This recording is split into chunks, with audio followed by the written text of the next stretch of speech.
Bienvenidos a todos y a todas a este espacio de radio a través de Hoja de Ruta, denominado Juventud en Movimiento. Aquí trataremos asuntos de coyuntura nacional, social, política, cultural y también de nuevas tecnologías. Este es un espacio juvenil sin pautas, pero donde te diremos la plena. Cuando escuchamos unidad y futuro, podemos comprender que son temas realmente amplios y que también nos trasladan a la famosa frase, los jóvenes son el futuro de la patria. ¿Pero realmente lo somos? Hoy tendremos la oportunidad de decodificar de manera rápida, pero sustancial, estos conceptos. Y por ello hemos montado una agenda fresca y de interés global. Queremos dar la bienvenida a la economista María Elsa Viteri a este diálogo con la juventud de todo el Ecuador. Saludos y bienvenida, querida economista. Bueno, vamos a iniciar con una pregunta súper sencilla. Se podría pensar, pero cuando se la hace, resulta ser un poco más complicada. ¿Quién es María Elsa Viteri? Bueno, en primer lugar, muchísimas gracias por la invitación. Gracias por permitirme entrar en el mundo de la juventud, aunque la juventud no necesariamente está relacionada a los años, ¿no? ¿Verdad? Y cuando comenzaban ustedes en su planteamiento, yo pensaba entre mí y decía, ¿en qué lío me he metido? Los jóvenes son mucho más profundos de lo que pensamos, ¿no? Y realmente, precisamente por toda esa perspectiva y vida y porque tienen una responsabilidad grande, que es el futuro, lo que viene, evidentemente es mucho más importante realmente esa proyección de vida. Bueno, María Elsa Viteri es una mujer que nació en Guayaquil, es alguien que creció en un medio, yo diría que muy tradicional, en un medio que reflejaba lo que era la forma de vida y de comportamiento social, y que gracias a Dios tuvo dos elementos fundamentales, que fue una familia con una capacidad de pensamiento de mucha amplitud y un lugar de formación impresionante como fue mi colegio, que me permitió tener a la mano algo que es muy importante, que es el conocimiento dentro de lo cual está la información. Yo creo que María Elsa Viteri fundamentalmente es lo que es hoy porque tuvo la posibilidad de enfrentarse a toda la información, tuvo la libertad de cuestionar su sistema de vida y tuvo la oportunidad de cuestionar todo el pensamiento que pudo caer en sus manos, que no es como el que tienen ustedes ahora los jóvenes, que en ese entonces era única y exclusivamente lo que estaba impreso, y que de a poco fue creciendo también en este crecimiento de la tecnología, porque hoy lo más importante es que el conocimiento está ahí. Y lo importante es tener las herramientas fundamentales que hagan capaz a una persona de tomar todos esos conocimientos y hacer posible su cuestionamiento, y tener una herramienta fundamental, que siempre es el pensamiento crítico, que se basa justamente en ese cuestionamiento.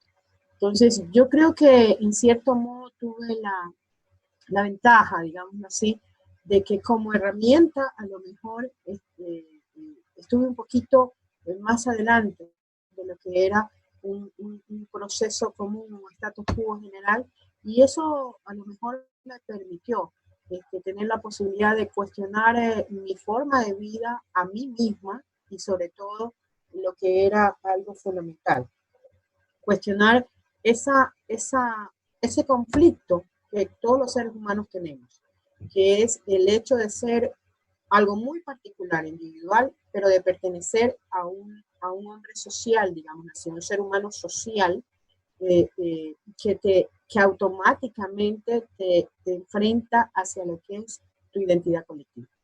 Esa es María Elsa Viteri.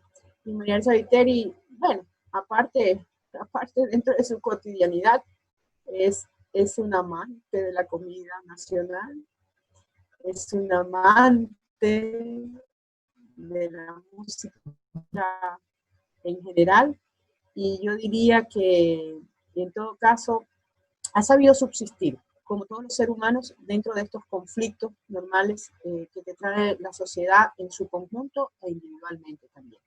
Y eso lo he podido hacer, yo creo que con una gran fortaleza, una gran fe y sobre todo estar consciente de la alegría que es tener esta vida para proyectarse, y para proyectarse dentro de una identidad colectiva. Muchísimas gracias, María Elsa. Por ahí ya nos soplaron también que le gusta o que sabe cantar también muchísimo, así que luego vamos a conversar de eso también. Le quiero dar, le quiero dar el paso a Carlita Esparza. Ella nos habla desde el sur del Ecuador, así que vamos a darle la bienvenida también a Carlita y a escuchar qué podemos decir, ¿no? Recordemos a los amigos que esto es un pequeño diálogo con María Elsa, así que vamos a estar atentos. Carlita. Muchas gracias. Roger, qué gusto tenerle aquí, economista, como bueno, una de las figuras muy importantes dentro de nuestro país, como ministra de Finanzas y luego también de Economía y Finanzas. Bueno, una que nosotros vamos a tratar el día de hoy es precisamente de economía. Entonces, la primera pregunta que quisiéramos plantearle es que hemos nosotros escuchado dentro de su gestión, se menciona un logro que es muy importante, el desendeudamiento externo o renegociación de la deuda externa. Bueno, como jóvenes quisiéramos consultarle cuál es la diferencia entre estos dos términos, cuál fue el proceso que se llevó en el gobierno anterior. Bueno, insisto, el gusto es para mí, ¿eh? El gusto es para mí, y la oportunidad de poder decirles desde mi perspectiva y desde lo que pienso y lo que he tenido en mis manos como hechos trascendentales, podérselos transmitir. A ver, no es que exista una diferenciación teórica, digámoslo así, entre una renegociación y un desendeudamiento. Esa diferenciación la he hecho yo particularmente por los resultados que se obtuvieron en su momento, y porque rompe con un status quo, con una tradicional entendimiento de lo que puede ser una renegociación exitosa. ¿Y por qué? Porque hasta el 2009, en que fue el logro de la renegociación que nosotros marcamos como un desendeudamiento, había sido una lógica y una típica forma de comportamiento. Es decir, en realidad el país lo que hacía era cambiar la forma en que estábamos endeudados con nuevos papeles, pero lo que se hacía era mantener esa deuda, y lo que era peor, en términos generales o en términos netos, resultaba aún más perjudicial y engrandar o hacer mucho más grande el endeudamiento. ¿Por qué? Porque se utilizaban elementos o formas totalmente ilegítimas, como por ejemplo el anatocismo. ¿Qué quiere decir el anatocismo? Anatocismo quiere decir pagar intereses sobre intereses. ¿Y cuándo se producía esto? Cuando en el momento en que cambiaban los papeles, en el nuevo monto adeudado, se incluía el monto de los intereses no pagados, ¿sí? Y se los convertía en capital. Y sobre eso se ejercía o actuaba la nueva tasa de interés, ¿ya? Entonces, evidentemente, pues, esto crecía y crecía y crecía, a medida de que en la investigación que se hizo a través de la CAIF se determinaron otros elementos ilegítimos, como por ejemplo el hecho de que unilateralmente se nos prestó una tasa y de repente pagábamos una tasa altísima, ¿sí? O una serie de condicionamientos. ¿Cuál fue la diferencia? La diferencia fundamental es que cuando nosotros entramos a renegociar esa deuda, primero era producto de toda una estrategia y un planteamiento. ¿Para qué? Para devolverle al Ecuador la soberanía y para devolverle su derecho al desarrollo, que estaba siendo minado porque se nos iba la plata en pagar una deuda externa. ¿Y qué es lo que hicimos nosotros? Nosotros no convertimos en nueva deuda la deuda que tomamos. Lo que hicimos fue plantearnos firme, decir que era una deuda ilegítima y decir que el Ecuador no es que no reconocía su responsabilidad, pero tenía bien claro que la responsabilidad mayor no era nuestra, sino de aquellos prestamistas que habían utilizado formas ilegítimas para someternos con esta deuda. Y entonces lo que hicimos fue llegar a un acuerdo a través de unos mecanismos de mercado, y lo que hicimos fue pagar esa deuda al precio que consideramos era nuestra responsabilidad. Por eso es que nosotros no renegociamos, no convertimos la deuda. Lo que hicimos fue desendeudar al país, que en términos de valor presente significó más allá de 3.500 o alrededor de 3.500 millones, y en términos de valor futuro, es decir, lo que hubiéramos tenido que pagar hasta el 2030 fueron más de 8.000 millones de dólares. Entonces hay una diferencia enorme entre convertir una deuda, como dicen ustedes los jóvenes, patearla para adelante, pero mantenerla como deuda y seguir generando las grandes rentabilidades y negocios de los acreedores o tenedores, a quitar un peso de encima. Entonces, eso fue lo que hicimos. ¿Qué es lo que se está haciendo ahora? Lo que se está haciendo ahora es exactamente lo mismo que se hacía antes del 2009. Es más, yo solamente les pongo como ejemplo algo. ¿Quién está dirigiendo esta nueva renegociación? No es Richard Martínez, es Augusto de la Torre. ¿Quién fue Augusto de la Torre? La misma persona o el mismo personaje que lideró los bonos Brady o el traspaso de los bonos Brady, que significó un crecimiento de la deuda. Es decir, son los mismos personajes que, utilizando la misma lógica, utilizando el mismo criterio que es de defensa del negociado que significa para los tenedores de deuda, hoy lo vuelven a implantar. Pero no solamente eso. ¿Cuál es la diferencia también en el 2009? En el 2009 nosotros no asumimos y no seguimos ningún tipo de lineamiento del Fondo Monetario Internacional. Hoy, al igual que antes, el Fondo Monetario Internacional es el que dirige hacia dónde va. Pero adicionalmente, ¿cuál es otra gran diferencia? Otra gran diferencia es que en el 2009 la ministra de Finanzas no tenía absolutamente nada que ver con ser tenedora de deuda. Es decir, mis decisiones eran completamente independientes. Yo no me beneficié y no beneficié a ninguno de los allegados a quienes tomábamos la decisión. Cosa que fue comprobada en la época previa al 2009 y hoy está siendo muy cuestionado y se le pide justamente que el ministro, que el viceministro diga por qué hizo las declaraciones que hizo haciendo subir el precio de los bonos en determinado momento y por qué aparece, por ejemplo, el viceministro como alguien que tiene que ver con empresas y con aspectos del mercado de bonos o de la tendencia de bonos. Entonces, se rompió con una lógica importante, y es que quienes tomaban la decisión alrededor de la deuda externa ya no tienen intereses personales en esa época, en el 2009. Hoy, lamentablemente, volvemos a la época anterior, en donde quienes toman las decisiones tienen conflictos de intereses porque tienen intereses personales o intereses de los grupos que representan. Y eso es un crimen para el país. Eso es una corrupción enorme. Eso, a pesar de que legalmente puedan cubrirlo con los paraísos fiscales, con un montón de cosas, es ilegítimo. No es correcto. No es ético.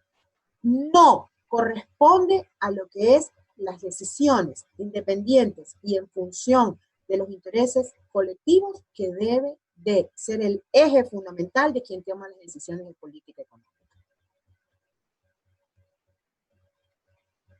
Muchas gracias, economista. La verdad se nos adelantó a la pregunta porque justo le íbamos a preguntar qué pasa actualmente, ¿no? O sea, ¿cuál es esa diferencia? Porque escuchar los discursos a veces de ciertos políticos es realmente algo no tan confiable actualmente, ¿no? De lo que vemos en televisión muchas de las veces, de ciertos políticos. Bueno, pero entonces, vale la pena ampliar un poquito más, ¿ah? Ampliar un poquito más. ¿Por qué? claro. Porque en el caso anterior hablábamos específicamente de la toma de decisiones en el caso de la deuda externa, pero ojo, esa decisión es una de las tantas que abarca lo que es la decisión de política económica en general.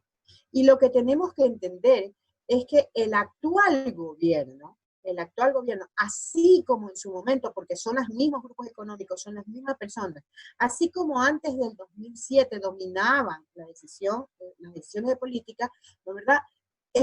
Tienen una lógica, una lógica que es el beneficio individual y el beneficio a un sector muy reducido de los agentes económicos.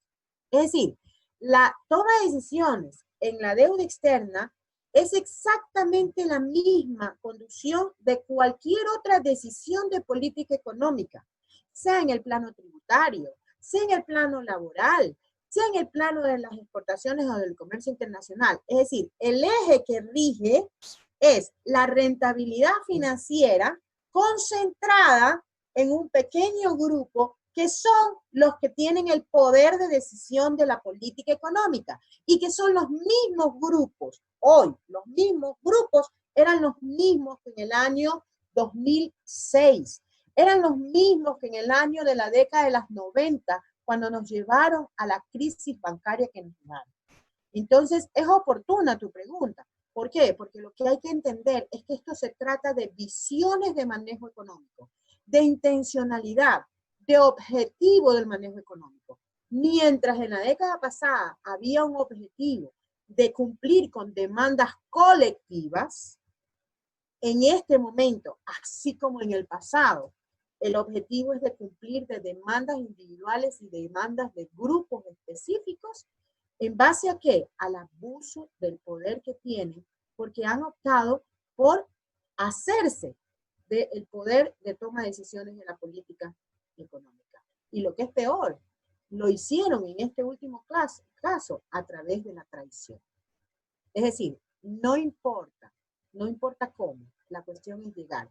Y lo que es peor, frente a la pandemia que estamos viviendo, nos demostraron que además de no tener pudor, no tener ningún impedimento de utilizar la traición para llegar al poder político, no les importó la vida de los seres humanos. Y ahí es donde se traduce esa famosa frase de la diferencia entre lo que es una toma de decisiones de política económica que beneficie al ser humano por sobre todas las cosas o que desconozca al ser humano sobre todas las cosas. Creo que lo que vivimos en la pandemia y las decisiones de política económica que se tomaron hacen una expresión exacta, precisa, de que no importa la vida de los ecuatorianos con tal de mantener su objetivo de concentración y de beneficio individual o de un pequeño grupo.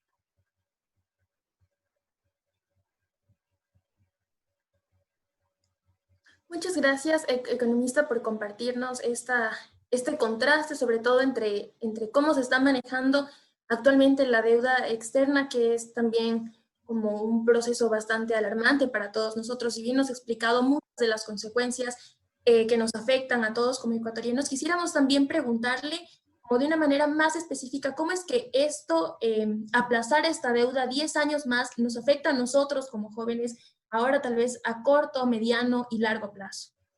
Bueno, aquí hay dos temas de afectación, porque la renegociación no comienza en el momento en que declaran que están haciendo la renegociación. En realidad, la renegociación comienza con lo que ellos llaman el preliminar o portarse bien o ser amigables con el mercado, ¿sí? ¿Qué significa este periodo preliminar o la previa, digámoslo así? La previa fue que a pesar de que estábamos en pandemia, pagaron la deuda externa. A pesar de que necesitábamos esos recursos para nuestra subsistencia, para evitar las muertes que tenemos. Es decir, este proceso comienza desde el momento en que privilegian el pago de la deuda. Ahí comienza en realidad el proceso. ¿Por qué? Porque supuestamente tenían que dar una imagen de que somos amigables. Debe ser entendido, no que somos amigables, sino que somos sumisos. ¿Sumisos a qué? Sumisos a un planteamiento en donde lo primero es el capital antes que el ser humano. Entonces, toda la etapa que vivimos preliminarmente a esta declaratoria, toda esta etapa, en realidad es parte del proceso de renegociación. ¿Por qué? Porque significó decirle, estamos dispuestos a sacrificar la vida de los ecuatorianos siempre y cuando ustedes estén contentos. Eso fue lo que significó el pagar la deuda externa en el periodo preliminar. Una vez que ya se paga y una vez que somos amistosos para el mercado, hacen esta propuesta y en esta propuesta efectivamente, a ver, en este momento que no tenemos para pagar, digámoslo así, evidentemente retrasar un pago de la deuda, por supuesto que es beneficioso. El problema está en que no se trata de eso, pues. Se trata de que en las condiciones en que estamos, el mundo entero está viendo una opción ¿para qué? Para poner en el tapete la realidad que representa el problema del endeudamiento externo a nivel mundial. Y entonces, ¿qué pasa? Pasa que mientras el mundo está peleando porque se apliquen las condiciones racionales a las que tanto ellos apuntan, ¿de qué? Si no se puede pagar la deuda, si han cambiado las condiciones en que fue tomada esa deuda externa, si tenemos una situación de emergencia que lo reconoce el derecho internacional, ¿para qué? Para condonar inclusive una deuda, ¿sí? Para bajar el monto de la deuda. ¿Cómo es posible que nosotros estemos apurados por sellar esa deuda? Por renegociar y dejar establecida esa deuda. ¿Sí me explico? ¿Por qué? Porque ustedes lo que tienen que pensar es algo. A ustedes en el futuro, cuando estén en plenitud de su etapa productiva, en plenitud de su vida, digamos, el disfrute de su vida, les va a tocar comenzar a pagar eso que han pateado al futuro, ¿no? ¿Verdad? Y que, ojo, ¿qué va a pasar si mañana internacionalmente, como es la tendencia, se logra una condonación? Van a decir, el Ecuador también. No, ellos ya decidieron pagarla. Ellos no entran en el trato. ¿Se dan cuenta? Es como dejar sellado una sentencia de muerte. ¿Por qué? Porque en el futuro, dentro de unos años, igual vamos a tener que pagarlo. Y vamos a tener que pagarlo con todos los intereses que has estado todo este periodo. Todo este periodo. Adicionalmente, ¿qué va a pasar? ¿Qué va a pasar con las posibilidades del desarrollo? ¿Qué va a pasar con las necesidades de recursos que vamos a tener para poder catapultar el desarrollo? Fue exactamente la misma disyuntiva que teníamos antes. Nos robaron el desarrollo. Para que lo entiendan un poco mejor, hoy en día con la pandemia, ¿qué estamos viviendo? ¿Qué estamos viviendo? ¿Saben lo que nos están diciendo a nivel de esa ley famosa mal llamada humanitaria? ¿Qué es lo que nos dijeron? Nos dijeron, no, a los bancos ustedes tienen que pagarlo. Les van a dar 2 meses de trasladar. Pero en los 2 meses, ¿qué va a pasar? Que de hecho ya estamos enfrentándolo. ¿Los bancos nos están cobrando o no nos están cobrando? Nos están cobrando. Y lo que es peor, están elevando las tasas. Y lo que es peor, están ofreciendo refinanciamientos con tasas más elevadas. Bueno, para que lo vean, es más o menos esa misma sensación. Pero adicionalmente hay un tema importantísimo. Y es que en el análisis del tipo de renegociación que se está haciendo, no se considera el verdadero rendimiento o la verdadera utilidad que están generando esos tenedores. ¿Por qué?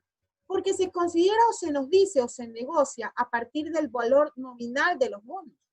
Es decir, lo que dice el papelito, más o menos, pongámoslo así.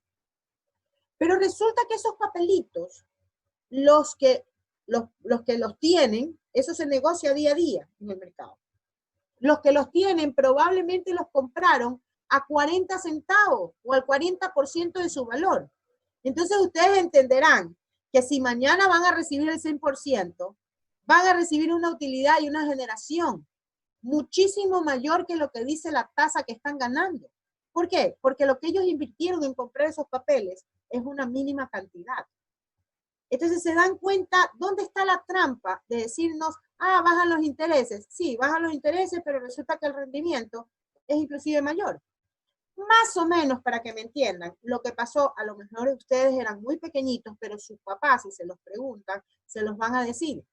Más o menos lo que pasó con el feriado bancario. Con el feriado bancario, por nuestros depósitos, nos dieron un certificado de depósito. Pero como la gente necesitaba su dinero, iba al Banco de Guayaquil, al Banco de Pichincha, cualquiera de los bancos, ¿no? Y estos bancos les compraban los certificados de depósito. ¿Pero se los compraban al 100%? No, se los compraron al 40%. Es decir, si usted tenía 100, le daban 40 nomás. Pero cuando el banco fue a reclamar el valor al sector público, ¿cuánto les pagaron? ¿Le pagaron lo que ellos habían pagado por esos certificados? No, les pagaron el 100%. Entonces, de ahí surge la gran negocio que hicieron los bancos al comprar estos certificados de depósito. Bueno, imagínense eso trasladado a la magnitud de la deuda externa. Pero adicionalmente, cuidado, porque una de las cosas muy importantes que pasa en el Ecuador es que se dicen las verdades a medias. Ustedes recordarán que hace un año atrás estuvo el tema muy fuerte de que el endeudamiento, el sobreendeudamiento había sido extremo, enorme de parte del anterior gobierno. Yo quiero que les quede muy claro. Lo que se está renegociando actualmente, que es la deuda externa de los bonos en la parte comercial, lo que se está renegociando, las 2/3 partes de esa renegociación no es deuda del pasado, es deuda de este gobierno. Es decir, solo 1/3 parte es la deuda del pasado. Por lo tanto, cada vez que nos digan que están acabando con las malas decisiones del pasado, no es cierto. Están acabando con la mayoría de las malas decisiones de este gobierno. Es decir, si el promedio de las tasas de interés es altísima, es porque el promedio de las tasas de interés que se endeudaron con este gobierno fue altísimo. ¿Sí? Entonces, es importante que midamos cuáles son los elementos que están en juego para poder tomar un criterio, por lo menos una posición, pero sobre la verdad, no sobre las verdades a medias. ¿Sí? Así que celebro que estemos hablando de este tema aquí. Se habla muchísimo de los tenedores de la deuda. Y yo, más que nada, como una pregunta personal, digo, ¿por qué el Ecuador no puede saber quiénes son esas personas? ¿Quiénes son Bueno, esas personas que están a cargo de de esos bonos o de esos papelitos, como dice usted? ¿Quiénes son esas personas y por qué no se puede revelar? ¿Hay alguna forma de saberlo? Porque creo que ahí cambiaría de alguna forma la visión de la sí, gente.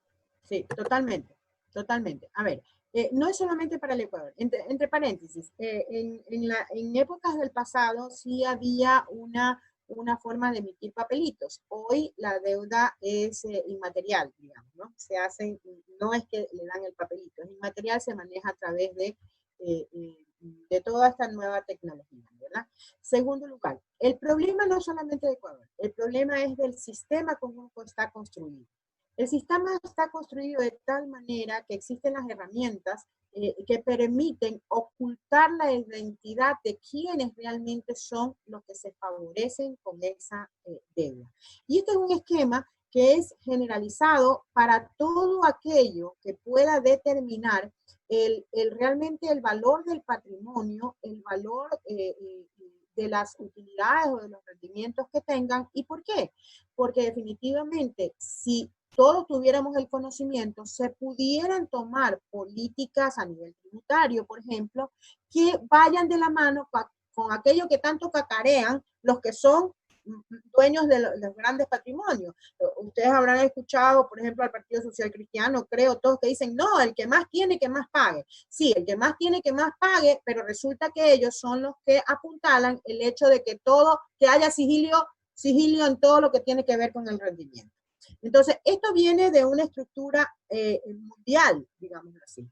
Y por eso es que hay una defensa a ultranza de esquemas, por ejemplo, como los paraísos fiscales, que en sí mismo tienen una oferta que es que nadie conozca quiénes en realidad son los dueños. Y por eso es que en el Ecuador habíamos avanzado en términos de que ciertas preventas, por ejemplo, para salir utilidades o para salir el pago de los préstamos cuando tienen para inversiones y todo lo demás, el SRI tenía la potestad de conocer, por ejemplo, quién era el último beneficiario para determinar si efectivamente eran personas residentes en el Ecuador o no eran personas residentes en el Ecuador.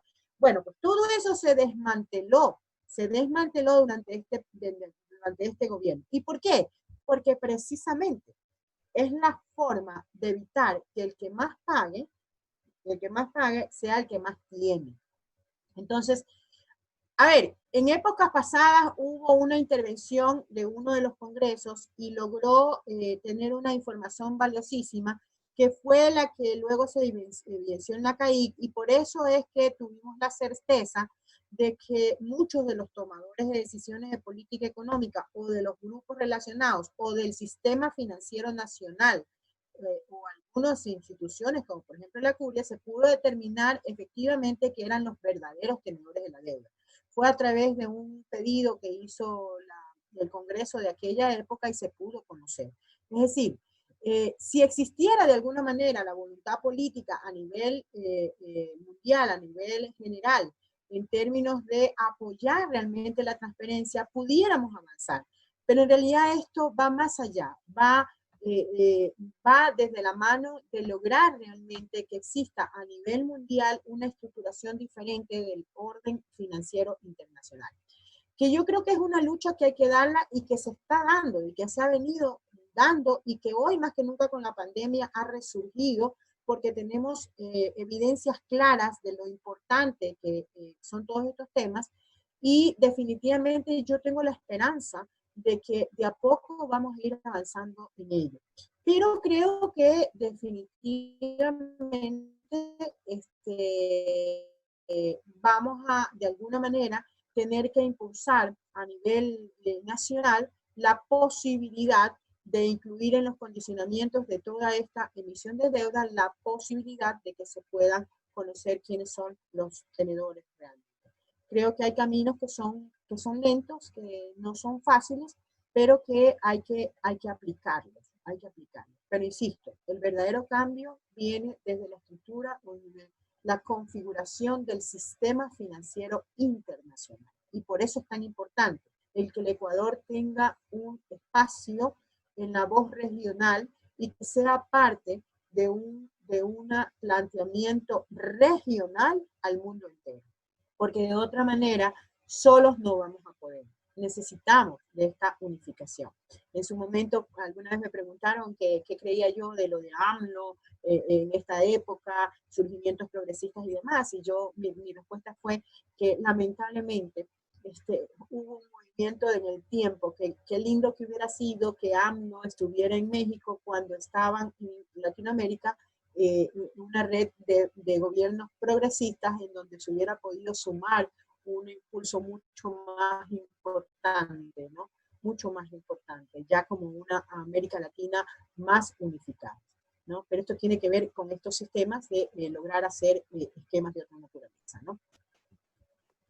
Muchísimas gracias, economista. Nos aclara muchísimas cosas a los jóvenes, ciertas dudas que se tienen el día a día, ¿no? En estos temas económicos del país. Y ya que usted menciona el tema progresista, usted ha declarado abiertamente que es parte de la Unión por la Esperanza acá en el Ecuador. ¿Por qué es necesaria una unión progresista en el país?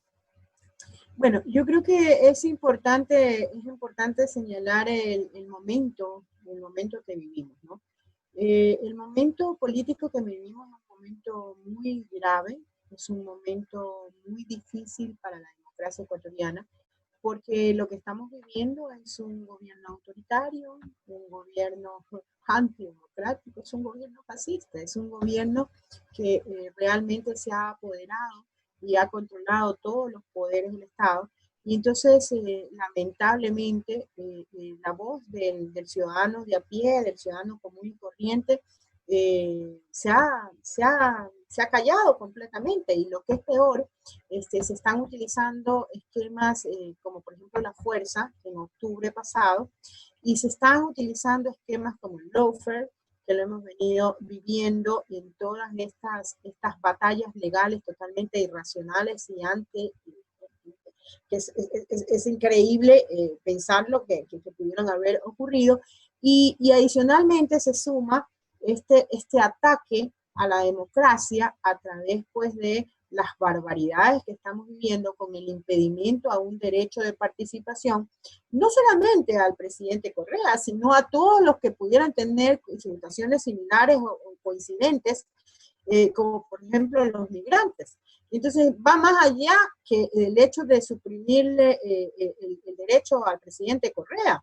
Se le suprime a un montón de gente, pero claro, el problema está en cuál es el origen de atacar contra ese derecho colectivo. El origen es no dejar al presidente Correa ser candidato. Entonces, un direccionamiento personal y un tema de orden personal no importa si se deriva en un incumplimiento constitucional o en un incumplimiento de derechos colectivos. Adicionalmente, vemos cómo el ataque en este momento a la democracia está no solamente en atacar a la persona y con él a todos los que se lleva injustamente, digámoslo así, pagan justos por pecadores, digámoslo así, ¿no? No solamente, sino que se lleva a todo el colectivo que pueda en determinado momento ser el representante de una voz de liderazgo como la del presidente Correa, que evidentemente es un liderazgo mayoritario, un liderazgo que el Ecuador ya ha definido en este momento como el principal liderazgo. Entonces, ¿por qué es importante la unión? Porque es importante que el Ecuador entienda que la situación que vivimos deja de ser o no puede ser pensada desde la perspectiva de una persona por su antipatía o simpatía. Tiene que ser pensada desde la perspectiva de los efectos que está causando sobre todos los ecuatorianos, sobre la sociedad ecuatoriana. Entonces, tenemos como sociedad que responder, y yo me atrevería a decir que las víctimas de todo este proceso que es originado, insisto, en el ataque personal, somos el 99% de la población. No solamente desde nuestra perspectiva de nuestro derecho a ejercer un voto, sino desde la perspectiva de todo el peso económico que se nos ha cargado sobre los hombros a la mayoría de los ecuatorianos. ¿Producto de qué? Producto de un acaparamiento de las decisiones o del poder político. Entonces, la unión es necesaria porque estamos defendiendo no solamente al presidente Correa y la injusticia que se está cometiendo con él, no solamente a la injusticia que se está cometiendo con Jorge Glass, no solamente a la injusticia que se está cometiendo con X y Z persona, sino a nuestro derecho como colectivo, como sociedad ecuatoriana, a ser parte de las decisiones soberanas de nuestro país. Entonces, esa es la importancia de la unión, va mucho más allá del carácter personal, aunque el origen de todo esto sea de carácter personal. ¿Sí? Muchas gracias, economista, por compartirnos también esto de cuán importante es que se reconozca este sector progresista para el bienestar igual de nuestro país. Nosotros como jóvenes, ¿cómo podemos incluirnos a esta unión? ¿Es necesario que sea de una manera política? Es que es inevitable que sea de una manera política. Mira, el problema es que el término político se lo ha manoseado, se lo ha tratado de ensuciar, ¿sí?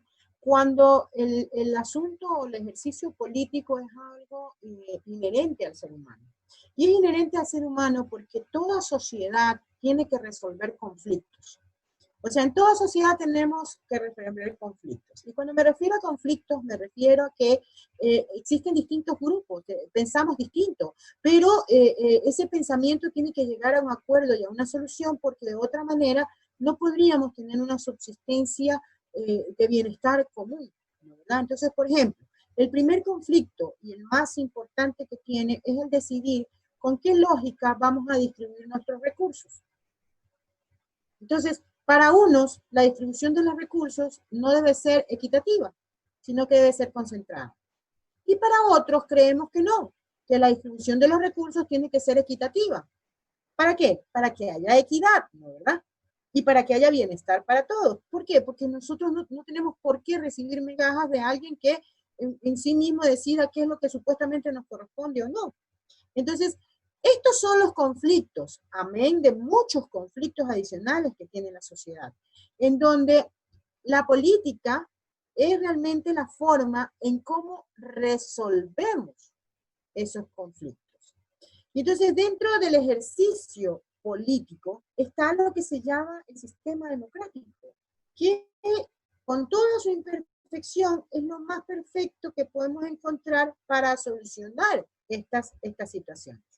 Entonces, los jóvenes tienen que estar seguros de que el ejercicio de su individualidad y de su colectividad humana, uno de los elementos es el ejercicio político, es el ejercicio de una decisión política, ¿sí?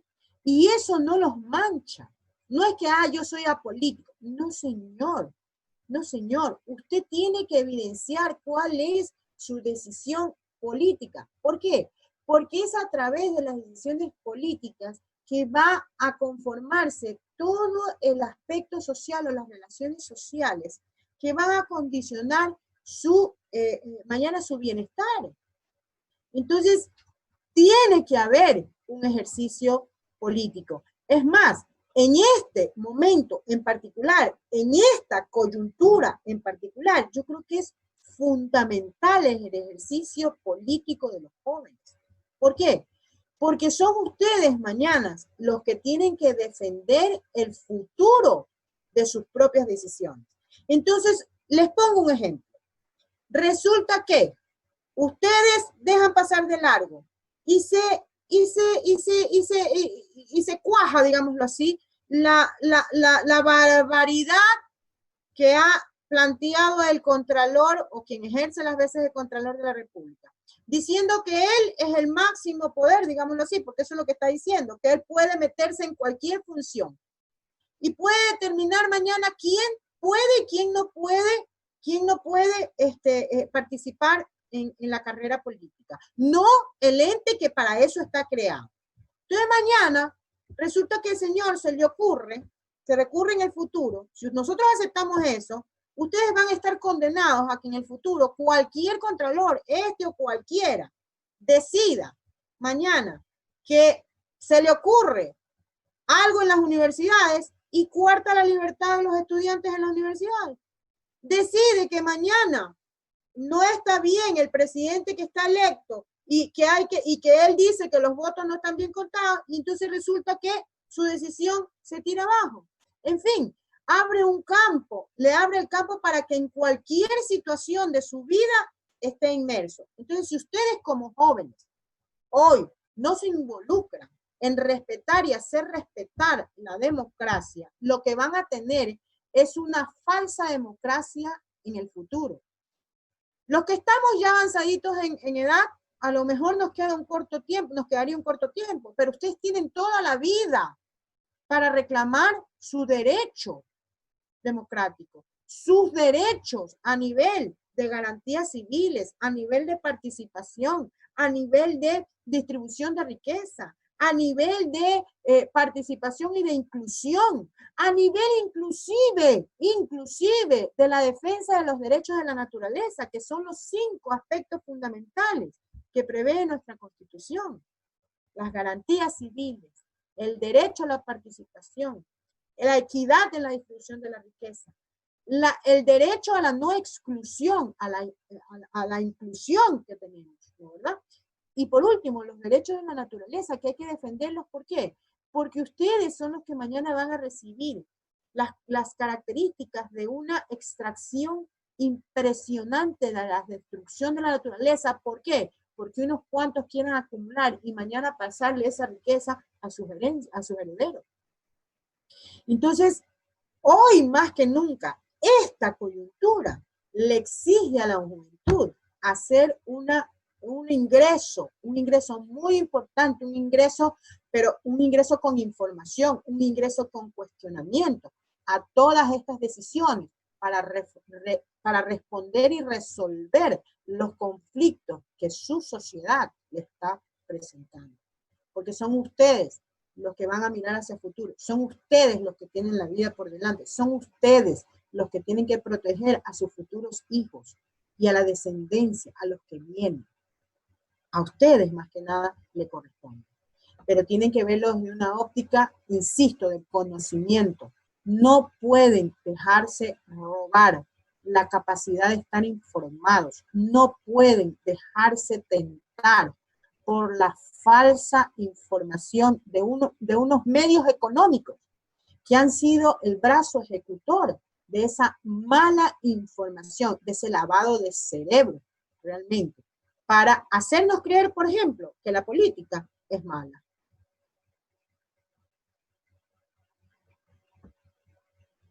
Perfecto. En caso de que ganara la tesis progresista en el Ecuador, ¿cuáles serían las primeras medidas económicas que debería tomar el gobierno? Así, en 100 minutos, ¿cuáles serían las primeras que se debería tomar? Bueno, vamos a ver. En primer lugar, yo estoy convencida que si se va a respetar la decisión del pueblo ecuatoriano, no es en caso de que ganara.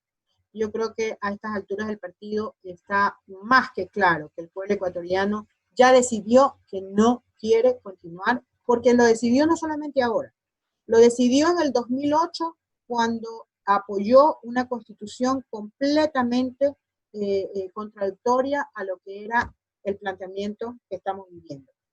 Lo decidió cuando eligió un programa de gobierno que fue traicionado y que jamás ha sido cumplido, y que por ahí comienza realmente la ilegitimidad de este gobierno. Entonces, desde mi perspectiva, yo creo que hoy por hoy, después de todo lo que hemos vivido, a mí me queda clarísimo que en todo caso solamente un irrespeto a la decisión popular pudiera hacer que tuviéramos un continuo. Con respecto a la de la toma de decisiones, mire, no utilice aquello de los 100 minutos, porque eso de los 100 minutos es originado en un señor que realmente es un irresponsable, ¿no? Es un irresponsable, además es un señor que a todas luces lo que me parece es que tiene una frustración de que probablemente se acuerda de algún juguete que no le dieron en la niñez y entonces lo trasladó a tener lo que para él es un juguete, que es el ejercicio del poder político o la presidencia de la República, o no sé si es la medallita que a uno le entregaban cuando era mejor estudiante, que a lo mejor no se la ganó y quiere ganarse la medallita de presidente de la República. Claro, Eso es una, sí, yo sé. No, si se lo, ¿no? así es. No, si yo lo sé, pero justamente me da la oportunidad, y gracias por poner ese ejemplo, porque me da la oportunidad de decir que es una irresponsabilidad. Eso de decir que 100 minutos. En 100 minutos no se arreglan las cosas. Además de que el país, lamentablemente, vamos a terminar en cenizas. Porque fíjate que todavía faltan 10 meses de decisiones de este gobierno, y 10 meses es hartísimo para seguir destruyendo a más de lo que ya nos ha destruido. Entonces, lo primero, habría que ver realmente en qué condiciones nos entrega este gobierno fascista a la patria, pues. ¿Cuáles van a ser todas? Pero en todo caso, el panorama es negro. De hecho, ya en este momento las predicciones avanzan para que inclusive se habla hasta de más allá de un 10% de crecimiento del Producto Interno Bruto. Para que tengan una idea, la peor crisis que ha vivido el Ecuador, caímos un 4 punto y pico por ciento. ¿No? Imagínense lo que sería, más del doble. Entonces la situación va a ser enorme. Yo personalmente creo que vamos a tener que dividir en dos las decisiones y que tienen que ser trabajadas paralelamente. ¿Y por qué?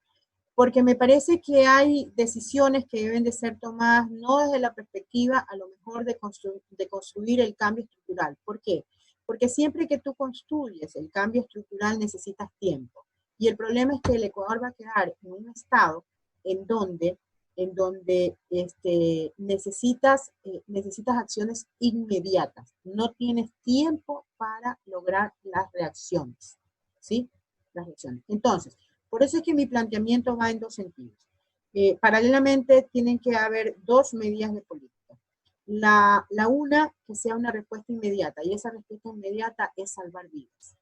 Y la otra es que se comience a construir. Si logras este salvataje de vida, vas a tener el tiempo suficiente para comenzar a construir o a reconstruir. Ahora, las dos necesitan, primero, desde el primer día, una bajada completa de todo aquello lo que se ha actuado inconstitucionalmente, es decir, retroceder todo aquello de inconstitucionalidad. Pero básicamente, unirlo a una cosa que es importante. El tema fundamental para salvar vidas viene por el tema de que no solamente es que el Ecuador produzca, no solamente es que se distribuya esa producción, sino que los ecuatorianos podamos tener acceso a esa producción, ¿sí? Podamos tener acceso. Y para tener acceso a esa producción, necesitas o bien comprarlo con tus ingresos, o bien manejarlo a través de que el Estado, vía compensaciones, pueda llegar, o sea, pueda generarte ese tipo ¿cómo es que se llama? De abastecimiento. Entonces, ahí está la clave. ¿Cuándo tú tienes ingreso? Cuando tienes trabajo. Para aquellos, o mientras no exista trabajo, el Estado va a tener que promover esa capacidad de lograr obtener esos recursos. Para que haya producción, necesitas apalancar el sistema productivo. Pero ahí es donde comienzan las diferencias. ¿Cuál es el sistema, cuál es la parte que tienes que apuntalar? Tienes que apuntalar aquella mediana, pequeña y microempresa. ¿Por qué? Porque lamentablemente hay un tema importantísimo que estructuralmente se tiene que ir trabajando, y es la propiedad de los medios de producción, que no significa quitarle nada a nadie, significa que todos tengan la posibilidad. Y en el Ecuador, lamentablemente, existe una heterogeneidad muy grande. Entonces tienes en el aparato productivo, tienes los grandes productores, tienes los medianos productores, tienes los pequeños y los micros. Y la generación de empleo, en términos cuantitativos, la mayor capacidad de empleo la han generado siempre los pequeños y micros. Entonces, ¿hacia dónde? Si tu objetivo es justamente dinamizar desde esta perspectiva, ¿hacia dónde tienes que trabajar? Tienes que trabajar en esos sectores. Ahora, temas estructurales, como la corrección de la productividad laboral en estos dos estratos, que es menor al estrato de la gran empresa, tienes que construirla con los proyectos que tengamos que hacer en el lado de esta corrección estructural, que te va a llevar mayor tiempo. Pero por lo menos tienes a la gente empleada, tienes a la gente activa. Ahora, un tema fundamental es que desde mi perspectiva no puedes confundir lo que es tener un empleo con ser asalariado. El estar empleado y el generar ingresos no necesariamente es ser asalariado. Y por eso es tan importante el esquema de la economía popular y solidaria, que, ojo, no debe ser vista como un esquema de subsistencia, debe ser vista como un esquema de un potencial de desarrollo inmenso, porque cambia las relaciones de producción a las que estamos acostumbrados a través de la ley de compañías. Entonces, en resumen, tienes que ahondar en el tema de subsistencia, sí, en una primera etapa, pero paralelamente y solamente para ganar espacio para evidenciar o estructurar los cambios estructurales que necesitamos en estas relaciones, basados en algo que para mí es fundamental y que se ha olvidado, que es en los medios de producción y sus propiedades. ¿Sí?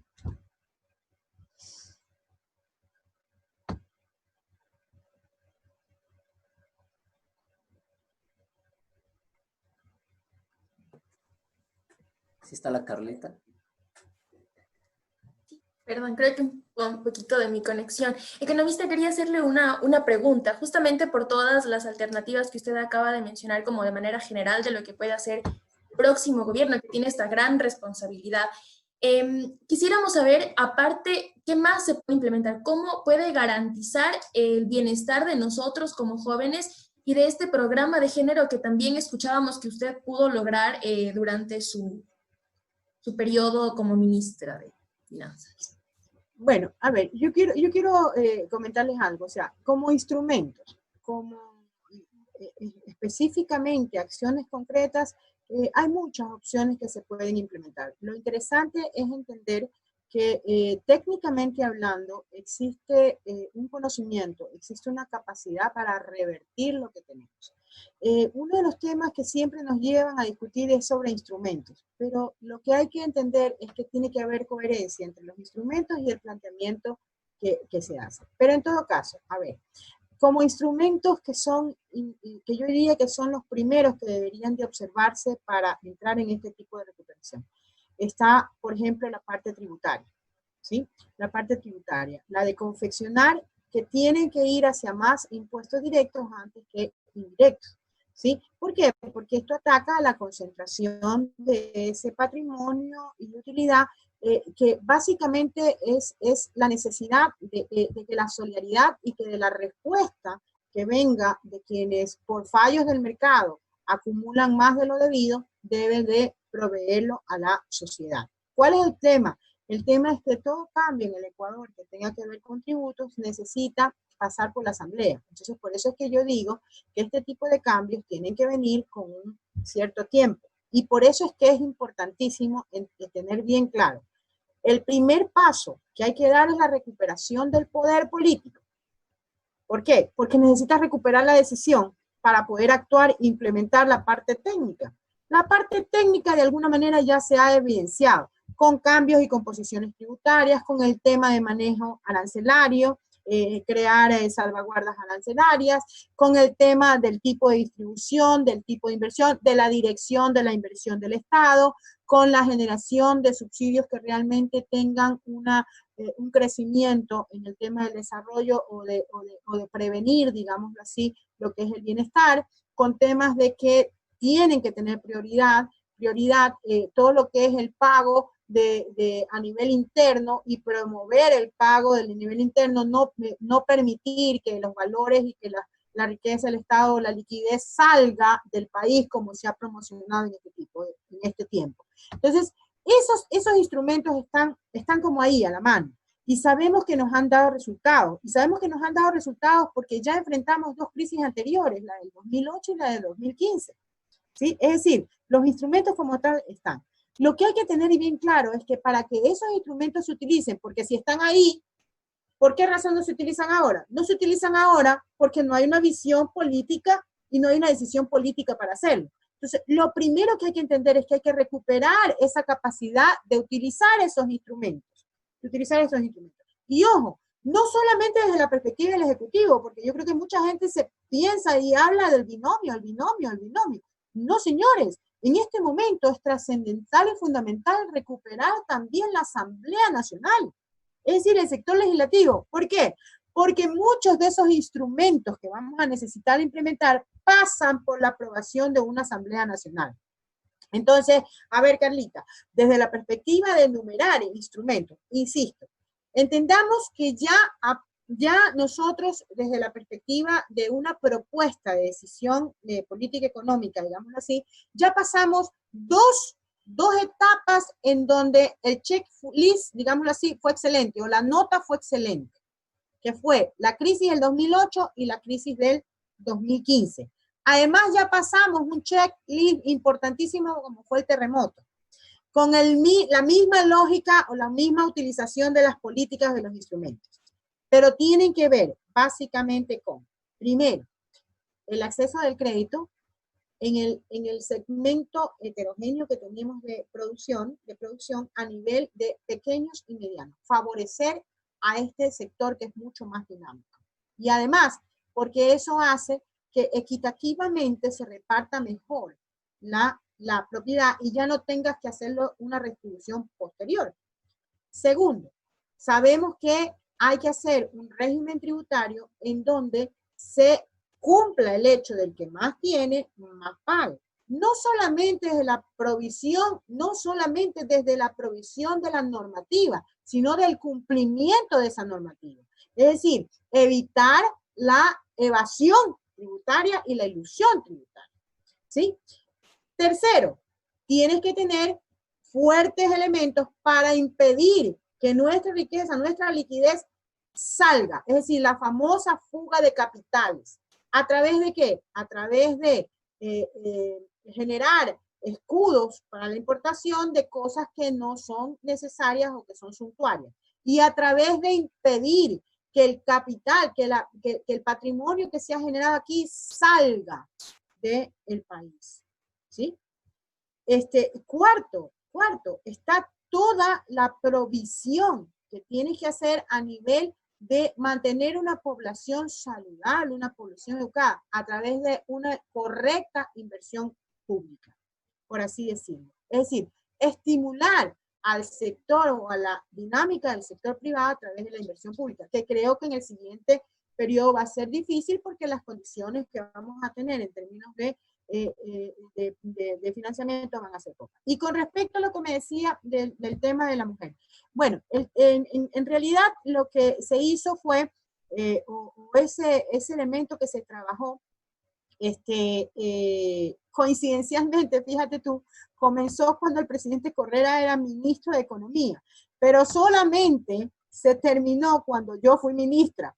Es decir, yo lo tomé a cargo y le di el impulso para terminarlo, que se trató de hacer el presupuesto con un direccionamiento de género. Es decir, tratar de que se registre todo aquello que estaba invertido en función del reconocimiento de la inversión de género. Esto con la idea de luego trasladarlo y sumar en todos aquellos sectores que tradicionalmente han sido excluidos, han sido vulnerados por el tipo de distribución que se hacía de los recursos de la inversión del Estado. Entonces, ese presupuesto con enfoque de género fue hecho para tener una real medición de cuánto estábamos invirtiendo para esa inclusión de género. Y tuvo una excelente respuesta. ¿En qué consistió? Consistió en generar dentro de los códigos, generar espacios para que se pueda señalizar realmente en cada uno de los proyectos que iban dirigidos hacia género, hacia la inclusión de género, poder tener la medición adecuada. Lamentablemente hoy por hoy creo que se lo desestimó, no tiene un interés muy grande, pero en su momento fue un avance importantísimo y que no solamente fue para niveles nacionales, sino que fue un ejemplo a nivel del manejo internacional, al punto que la GTZ alemana reconoció al presupuesto del Ecuador como el mejor presupuesto con enfoque de género del mundo. Entonces, yo creo que son iniciativas importantísimas. Esto nos iba a permitir en algún momento ver en realidad si se estaba invirtiendo lo suficiente en ese derecho de inclusión. Y ojo, mi perspectiva no solamente iba al tema del derecho de género, digamos, o a la inversión de género, sino a una serie de grupos sociales que han sido tradicionalmente vulnerados, ¿no? Como por ejemplo, en algunos casos, los que tienen discapacidad, los niños, pueblos ancestrales, en fin. Hay muchas formas de definición que podíamos medir a ver cuál era la real incidencia de la inversión pública para este tipo de iniciativas de inclusión, ¿sí? Pero fue un momento muy bonito. Le cuento que en algún momento personalmente no pude estar en la premiación, envié al equipo que había estado cerca de mí, pero era tan importante para los alemanes que ellos mandaron un equipo y tuvieron la gentileza de hacer una filmación en Ecuador, que la proyectaron a nivel internacional en el momento de la premiación. Así que no estuve presente, pero estuve, ¿sí? Lo más importante es eso, lo más importante es que se haya dado, digamos así, ¿no? Ya las premiaciones ya es lo secundario. Perfecto, muchísimas gracias. Estamos ya casi terminando este conversatorio, así que queremos finalizar con una pregunta interesante, ¿no es cierto? Los jóvenes formamos casi el 40% de ese padrón electoral. Tenemos una población súper alta en el Ecuador. Creo que también es de esa responsabilidad de empoderarnos de todos estos temas. Sabemos que el Código de la Democracia nos habla de un 25% también. ¿Cómo nos aseguramos de que ese 25% no sea como muchas de las veces pasa, ¿no? Te ponen el alterno, atrás, el último o cosas así.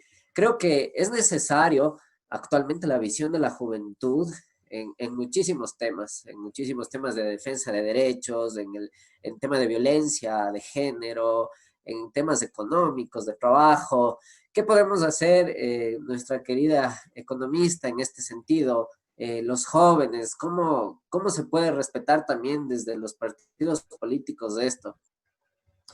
Bueno, yo creo que aquí hay una responsabilidad compartida, ¿no? Desde los que ya tenemos unos añitos de más y también los que ustedes que están saliendo, digámoslo así, el cascarón, por decirlo de alguna manera, ¿no? Creo que fundamentalmente hoy en día, me parece a mí que hoy en día, conociendo por la experiencia, que van a recibir un ataque muy fuerte mediático, para pintarles una situación o una realidad distinta a lo que son los hechos. Creo que ustedes tienen la primera gran responsabilidad que tienen es mirar al pasado, hacer una evaluación de lo que la historia le ha presentado al Ecuador. Preguntar a la gente realmente que vivió en su momento cuáles eran las condiciones, cuáles fueron los resultados y cuáles son los efectos de esas acciones. Y les pregunto, les digo por qué. Porque quienes tenemos la edad que tengo yo, fuimos capaces de vivirlo en persona. Supimos lo que era pasar una crisis bancaria como lo que pasamos. Sufrimos en carne propia los resultados. Ustedes no. Ustedes vivieron una época que, si bien recién estaba comenzando a una transformación, fue completamente distinta a lo que nos tocó vivir a nosotros. Entonces yo creo que lo principal aquí, el primer punto que la coyuntura les exige es no creer así, a ciegas, lo que nos dicen. ¿Por qué? Inclusive lo que estoy diciendo yo les estoy mandando a investigar. Yo no les estoy diciendo créanme a mí. Yo les estoy mandando a investigar. Pero lamentablemente, este poder hegemónico tiene una herramienta que le ha surtido efecto toda su vida, que se llama medios de comunicación, y yo le añadiría económicos, es decir, aquellos que tienen un fin económico también, no de información. Y ellos han tenido excelentes resultados en tratar de decirles a medias la verdad, o no decirles la verdad, o simplemente enviarles como hechos, interpretaciones y opiniones de lo que yo llamo las vacas sagradas de la información. Entonces, jóvenes, cuestionen, averigüen, analicen. Hoy, gracias a Dios, hay la forma de encontrar la información, ya nada queda oculto, nada queda oculto. Pregúntenle a gente en la cual confían realmente cómo era la realidad antes, cuáles son las diferencias. Y cuidado, lo que teníamos no era perfecto.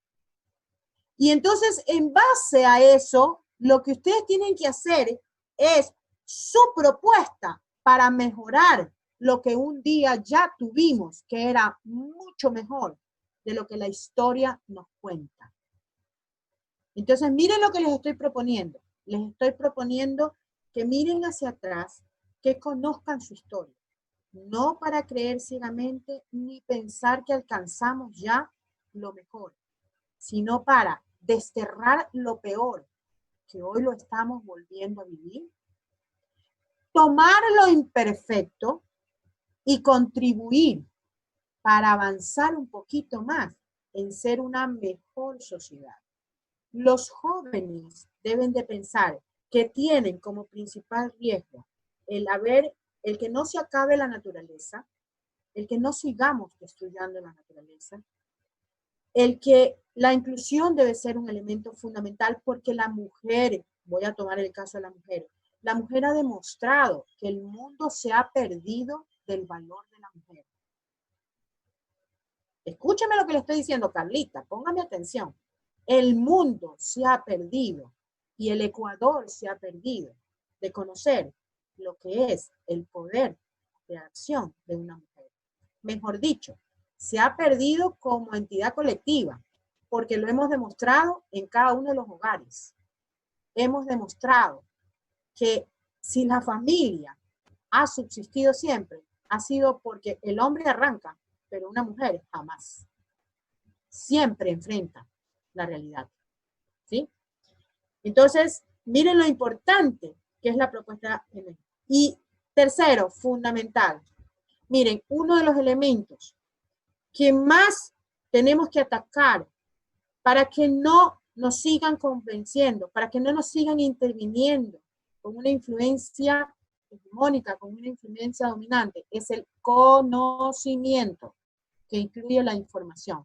Creo que ustedes como jóvenes deben de tomar la batuta en el planteamiento de lo que debe de ser salvaguardar el derecho al conocimiento desde la educación en sistemas básicos, hasta solucionar y cerrar la brecha de aquellos que por X, Y, Z motivo no tuvieron una educación formal, pero que tienen una experiencia bárbara, inclusive el conocimiento ancestral que se está matando, que se está muriendo, y que hoy lo que deben hacer los jóvenes es retomarlo, recomponerlo, sumar la técnica que actualmente se conoce, sumar el conocimiento que hemos adquirido. ¿Para qué?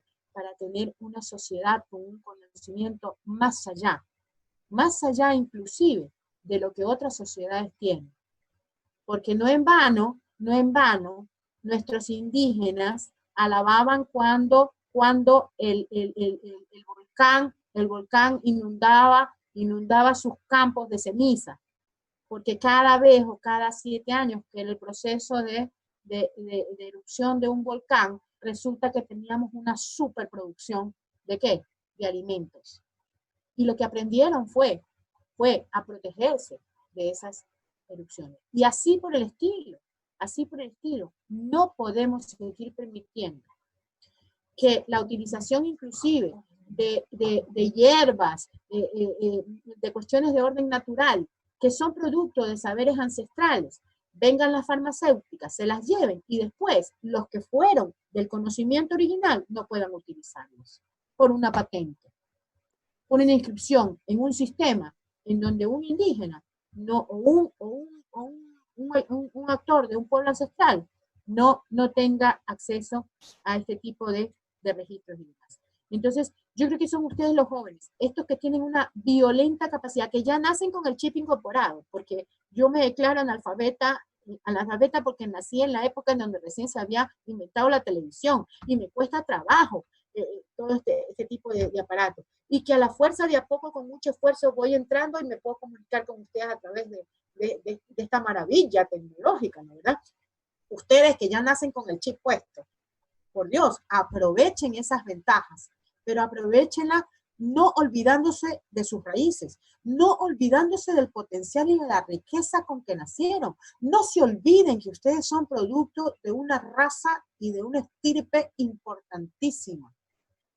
Ustedes son producto de los primeros navegantes del mundo.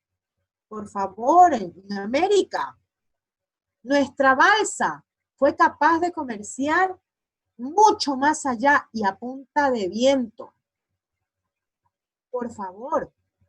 Entonces yo creo que nos hace falta recuperar empoderarnos de ese conocimiento. Y ustedes como jóvenes que tienen la paciencia y que, insisto, nacieron con el chip incorporado, tienen todo para poderlo echar para adelante. A partir de lo que creo que debe ser fundamental para ustedes, la recuperación del conocimiento como una herramienta fundamental y un arma fundamental de intervención en la sociedad. Muchísimas gracias, economista, por sus palabras, sus reflexiones, que en realidad nos llegan a todos y a todas.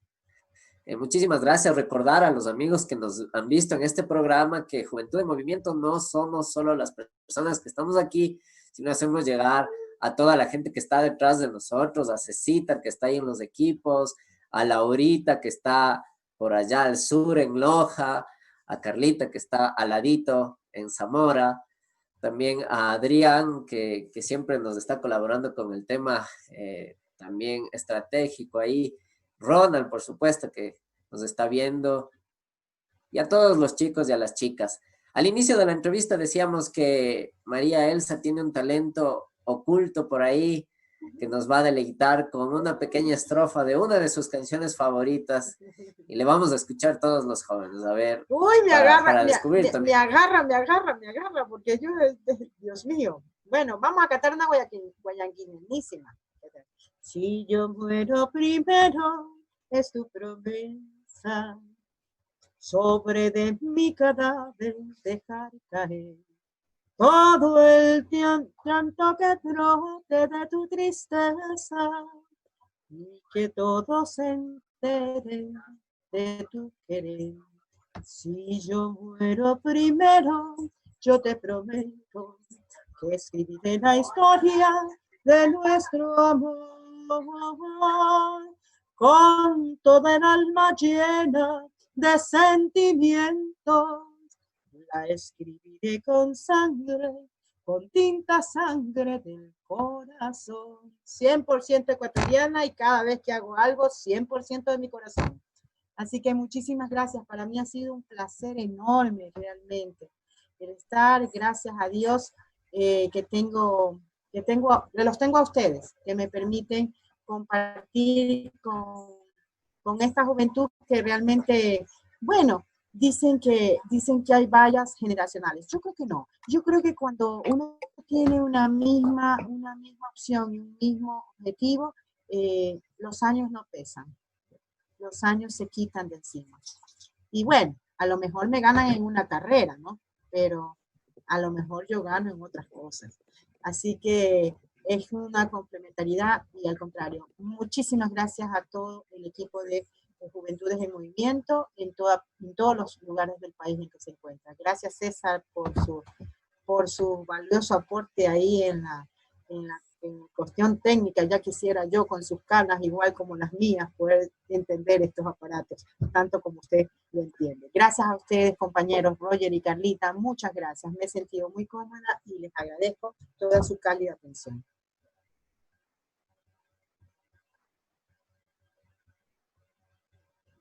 Bueno, nuevamente, muchas gracias, economista, por haber compartido hoy con nosotros este tema de economía, unión y futuro, por haber compartido con nosotros toda esta parte como técnica y también alentarnos a los jóvenes a formar parte de este proceso y cada vez incluirnos más.